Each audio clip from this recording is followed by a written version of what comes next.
একের পর এক দায়িত্ব ছাড়ার ঘোষণা দিচ্ছেন ইনকিলাব কালচারাল সেন্টারের প্রতিষ্ঠাকালীন নেতৃত্ব।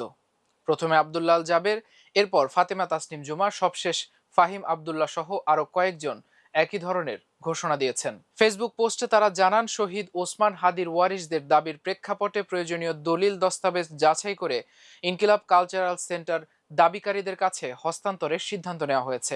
বুধবার সন্ধ্যায় সামাজিক যোগাযোগ মাধ্যম ফেসবুকে দেওয়া একাধিক পোস্টে এ সিদ্ধান্তের কথা জানান ইনকিলাব কালচারাল সেন্টারের প্রতিষ্ঠাকালীন নেতৃত্বের সদস্যরা।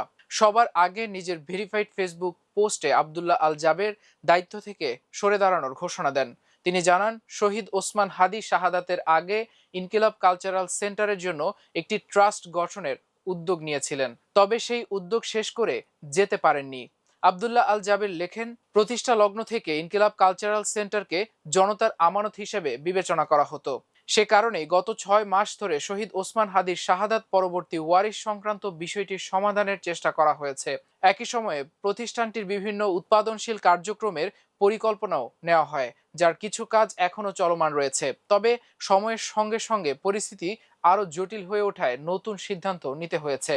তিনি বলেন, শহীদ ওসমান হাদিকে আল্লাহ যে সম্মান দিয়েছেন, সেই সম্মানের স্বার্থে এবং ওয়ারিসদের দাবির প্রেক্ষাপটে প্রয়োজনীয় দলিল দস্তাবেজ বিবেচনা করে ইনকিলাব কালচারাল সেন্টারের দাবিকারীদের কাছে হস্তান্তরের সিদ্ধান্ত নেওয়া হয়েছে। পোস্টে সমর্থকদের প্রতি কৃতজ্ঞতা জানিয়ে আব্দুল্লাহ আল জাবির বলেন, তাদের দেওয়া বিশ্বাস ও ভালোবাসার মর্যাদা রক্ষার সর্বোচ্চ চেষ্টা করেছেন তিনি। একই সিদ্ধান্তের কথা জানান ফাহিম আব্দুল্লাহ। তিনি বলেন, প্রতিষ্ঠা কাল থেকে ইনকিলাব কালচারাল সেন্টার সাধারণ মানুষের প্রত্যক্ষ ও পরোক্ষ সহযোগিতায় পরিচালিত হয়ে এসেছে। পোস্টে ফাহিম আব্দুল্লাহ লিখেন, যে লড়াইয়ের অংশ হিসেবে তারা ইনকিলাবের সঙ্গে যুক্ত হয়েছিলেন, সেই লড়াই যাতে বাধাগ্রস্ত না হয়, সেই কারণেই এতদিন বিষয়টি নিয়ে প্রকাশ্যে কোনো প্রতিক্রিয়া দেখানো হয়নি। তবে বর্তমান পরিস্থিতিতে আইনি ওয়ারিশ দাবিদারদের কাছে দায়িত্ব হস্তান্তর করাই যথাযথ সিদ্ধান্ত বলে তারা মনে করছেন। অন্যদিকে পৃথক পোস্টে একই সিদ্ধান্তের কথা জানান ফাতিমা তাসনিম ঝুমাও। তিনি লেখেন, বাংলাদেশপন্থী সাংস্কৃতিক চর্চার স্বার্থে তিনি ইনকিলাবের সঙ্গে যুক্ত হয়েছিলেন। ইনকিলাব কালচারাল সেন্টার গড়ে তুলতে সংশ্লিষ্ট সবাই দিন রাত পরিশ্রম করেছেন বলেও উল্লেখ করেন তিনি। ফাতিমা তাসনিম জুমার মতে, শহীদ ওসমান হাদির শাহাদাতের পর থেকেই বিভিন্ন ধরনের ওয়ারিশ সংক্রান্ত জটিলতা সামনে আসতে শুরু করে। বিষয়গুলো সমাধানের জন্য ট্রাস্ট গঠনের উদ্যোগ নেওয়া হলেও সেটি শেষ পর্যন্ত বাস্তবায়ন করা সম্ভব হয়নি। তিনি আরো বলেন, সাম্প্রতিক সময়ে ওয়ারিশ সংক্রান্ত বিভিন্ন আলোচনা, অপপ্রচার ও মানহানিকর মন্তব্য প্রকাশ্যে আসায় পরিস্থিতি আরো জটিল হয়েছে।